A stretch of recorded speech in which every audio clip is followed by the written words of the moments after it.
Se acaba de conocer la noticia sobre el agravamiento del estado de salud del presidente venezolano Hugo Chávez, que ganó las últimas elecciones presidenciales y que el próximo 10 de enero debería asumir un tercer mandato. Estos planes de continuar con lo que él mismo llama la revolución bolivariana se ven perjudicados por la reaparición del mayor enemigo que tiene Chávez en la actualidad, el cáncer. Un enemigo con el que viene luchando desde el año 2011, que fue el año en el cual se le detectó y que lo llevó, a partir de entonces, 4 veces al quirófano. Hoy en Venezuela se vive una gran preocupación por el futuro del gobierno.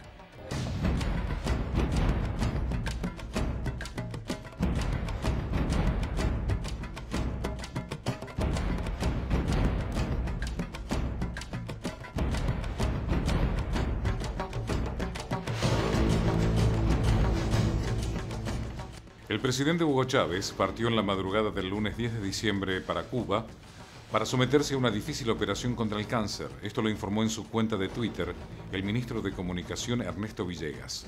Hugo Chávez, de 58 años, se someterá en los próximos días en La Habana a su cuarta operación contra un cáncer detectado en 2011, tras anunciar una recurrencia. Reelegido, con un triunfo holgado hace 2 meses, el mandatario conmovió al país al hacer ese anuncio, cuya gravedad puso de manifiesto al designar a Nicolás Maduro, de 50 años, su vicepresidente, sucesor y heredero político, en caso de que él quede inhabilitado. Maduro asumiría la presidencia hasta convocarse nuevas elecciones, en las que sería el candidato del Partido Socialista Unido de Venezuela. Un día después está entrando a quirófano el presidente Chávez y sin dudas, como hombre de Estado, también acá hay un aspecto político y un aspecto estrictamente constitucional. En lo político, lo interesante es que él ha designado como vicepresidente, que es un cargo designado, no electo por la ciudadanía, a un hombre del ámbito sindical, es decir, no pertenece al ámbito militar de donde él proviene, ni tampoco pertenece de algún miembro de su familia, como el caso del gobernador Adán Chávez. Esto también demuestra una madurez política de alguien que durante muchos años nos fue lejano porque sin dudas conocimos muy poco de la Venezuela democrática de Chávez, ¿no? Entonces creo que esto es un índice, una señal sumamente positiva para observar y señalar.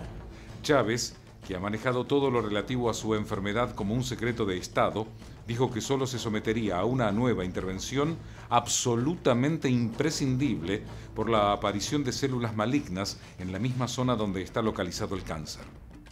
Antes de partir, obtuvo el permiso de la Asamblea Nacional para viajar a Cuba, donde se ha tratado casi en exclusiva y ausentarse del país por un tiempo indefinido.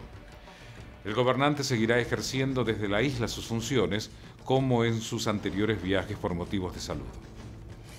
Los informes dieron desde hace unos meses atrás la noticia de que Chávez estaba bien de salud y esos informes se dieron a conocer. Sin dudas, esto demuestra la seriedad y la transparencia con la que se viene manejando este asunto a nivel de hombre de Estado y creo que, a diferencia de los países que nosotros admiramos, por ejemplo el caso de Mitterrand, cuando él sí tuvo cáncer, no se dio a conocer incluso hasta un año después de su muerte. Esto demuestra que en Latinoamérica hay ejemplos de hombres de Estado y que han podido revelar una gran seriedad y un respeto por la ciudadanía. Desde que le fue detectado el cáncer también en La Habana, el mandatario, que lleva 14 años en el poder, ha sido sometido a 4 intervenciones, así como a ciclos de radioterapia y quimioterapia.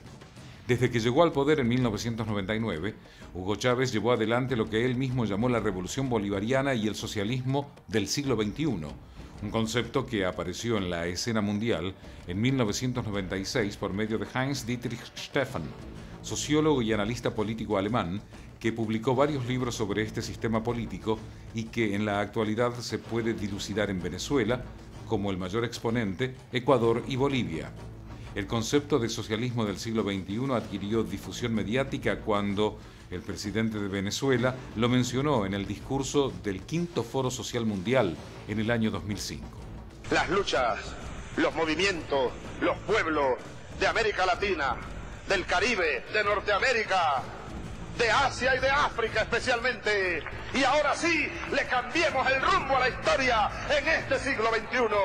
Este es un socialismo revolucionario que basa sus afirmaciones y sus políticas en la filosofía y la economía marxistas y que se sustenta en 4 ejes importantes: el desarrollo regional, la economía de equivalencias, la democracia participativa y las organizaciones obreras. En el continente americano, el caso de Hugo Chávez en Venezuela es el más llamativo y controvertido de la década.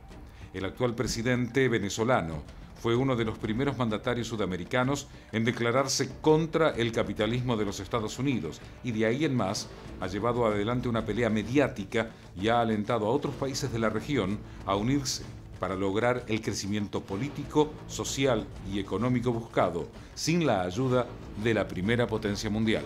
La vida política de Hugo Chávez estuvo marcada siempre por el espíritu revolucionario. En 1982 fundó el Movimiento Bolivariano Revolucionario 200, en alusión a Simón Bolívar, y desde aquel momento comenzó su carrera como militar y rodeado de personas de la izquierda venezolana. En 1992, Hugo Chávez, junto a militares del movimiento revolucionario, produjeron un golpe de Estado con el objetivo de derrocar al entonces presidente Carlos Andrés Pérez. Aunque no lograron hacerlo, el gobierno se debilitó y a los pocos días el Parlamento decidió la remoción del presidente Carlos Andrés Pérez. Chávez y otros miembros del Partido Revolucionario 200 fueron encarcelados y cumplieron en total 2 años de condena efectiva. Cuando Chávez recuperó su libertad, comenzó una feroz campaña política para llevar al pueblo venezolano la idea de una nueva república de inclinación socialista.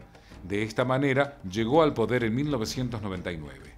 El gobierno de Chávez se caracteriza por el mensaje antiimperialista y las críticas a los sucesivos gobiernos estadounidenses. Pero además de pregonar el socialismo como doctrina para dirigir Venezuela, Chávez ha adoptado por un fuerte control de los medios de comunicación y hasta ha intentado cambiar la Constitución Nacional para poder ser reelecto indefinidamente. En primer lugar, yo quisiera, a quienes les interese profundizar el tema, que hay una grabación disponible en YouTube en la que él manifiesta claramente lo que se ha logrado en estos años, que es el concepto de patria. Él ha hecho hincapié y de hecho menciona esta palabra como 10 veces en el lapso de 10 minutos y ha sido uno de sus grandes objetivos. Si lo ha logrado o no, la historia lo dirá. Pero el concepto de patria, de identidad nacional, de organizaciones de base, de registro de la venezolanidad, es algo que se puede palpar para aquellos quienes estamos yendo hace muchos años, como es el caso de la periodista Estela Caloni y otros tantos colegas que cuando conversamos entre nosotros desde lo periodístico, nos impacta esa cuestión de orgullo que sí tienen los brasileros, por ejemplo, y que a nosotros nos hace tanta falta o tenemos que ahondar tanto. Pero además de estas cuestiones conflictivas, el gobierno de Chávez ha logrado grandes avances en materia de política social, uno de los temas más difundidos por la prensa venezolana. La presidencia de Chávez ha generado el surgimiento de una firme oposición política, mientras que sus simpatizantes catalogan al gobierno venezolano como democrático, participativo y progresista, sus detractores lo catalogan como una dictadura sutil y demagógica que fomenta las ideas de un gobierno populista, alimentado solamente por la bonanza petrolera. Hay que recordar que durante la última campaña presidencial, Hugo Chávez intentó por todos los medios posibles demostrar fortaleza y hasta había asegurado estar completamente curado del cáncer, lo cual hoy lo podemos ver claramente como una estrategia de campaña para ganar las elecciones. Los informes daban que él estaba bien y de hecho lo hemos visto bien. Tanto los que hemos seguido la campaña electoral en Venezuela, los que hemos podido tener la posibilidad de estar allí, hemos visto a un Chávez saludable y a todos de alguna manera nos llamaba la atención y dudamos si alguna vez había estado enfermo o no, porque las estrategias y el arte de la política son infinitas. Y muchos dudamos, no me incluyo, pero sí muchos medios dudaron si él tenía cáncer verdaderamente o no. Lamentablemente es una persona que no se cuidó en su forma personal, no se hizo los chequeos médicos y como muchos líderes en la historia de la humanidad, se lo lleva su personalidad, su pasión y bueno, esperemos sin dudas que él salga bien de esta operación. Muchos medios venezolanos ya habían alertado a la población sobre el delicado estado de salud del mandatario bolivariano y hoy, ante su cuarta operación y ante los dichos del mismo Chávez sobre su sucesor, todo indica que su salud ha empeorado notablemente. Ya en febrero de 2012, el mandatario fue sometido a una cirugía en la que se le extrajo un nuevo tumor de 2 centímetros, recurrencia del cáncer que le fue detectado en junio de 2011, del que hasta el momento se ha informado oficialmente que está en la zona pélvica. Cuando regresemos después de la pausa vamos a estar analizando qué cosas pueden llegar a cambiar o no en Venezuela y si no puede seguir Hugo Chávez, qué es lo que se tiene que hacer si se van a llamar a nuevas elecciones.